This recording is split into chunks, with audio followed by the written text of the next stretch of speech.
Hello hello साथी सब केना छी अहाँ सब। देखू आई हमर घरे की बन रहल है। आई के वीडियो तो न है, कनी दिन अगाड़िए के वीडियो है, लेकिन पोस्ट आई कर रहल छी हम। तो हमर जे घर से जे हमरा लाई सब भेज देले छले न माघी संक्रांति में, तो केना के बनेले छले, केना केना केना के कथी कथी केले छले से वीडियो हम शेयर करे छी है ना। अनि हमर घर में जे हमर हस्बैंड के 5 जना दीदी है। अनि हमर मिथिला दिसन तो है ना, हरेक बेटी सबके माघी संक्रांति में माई के घर से एहन लड्डू सब पठाइल जाए है न। तो ओइ लागी हमर साउस अनि हमर दीदी दुनू आदमी लाई सब बना रहल है ना।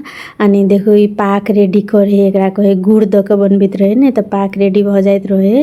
ओकरा बाद से एकरा से जे चीज के लाई बनाबे के है ओइ में धर पड़े है। सबके तो मालूमे होय, सब आदमी तो ई लाई सब बनैते होबे है ना, लेकिन एमे से बहुत केयरफुल होय पड़े। मुरही के तो जल्दी बन जाए, लेकिन प्राय बिगड़े के चांस रहे चूड़ा में जे पाक निक नहीं बनले है ना।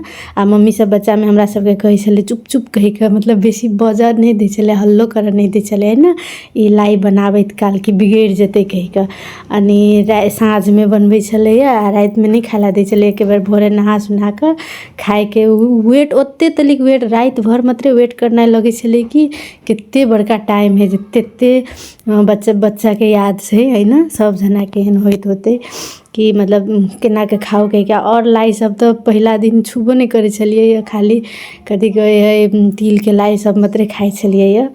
तेहन छले हमर सबके से। अनि ओकरा बाद से मुरही के लास्ट में बच गेल, तब खत्म, मतलब संक्रांति खत्म भेला के 5-6 हफ्ता दिन के बाद से चूड़ा सबके लाई खाए छले, जे मन नहीं पड़े वाला लाई होए तेहन होय छले ना हमरा सबके से।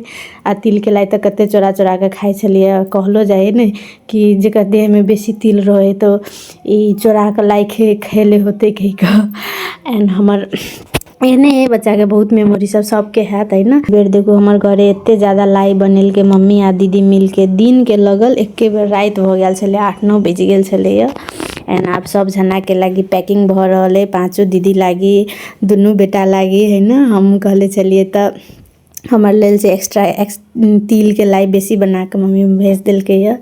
अब सबके पैकिंग क के भेज रहल है बेटा बेटी के लागी। हम सबके एहन कोनो मेमोरी हब है ना तिल के लाई के लक, संक्रांति के लक, तो कमेंट करब guys. And thank U for watching guys.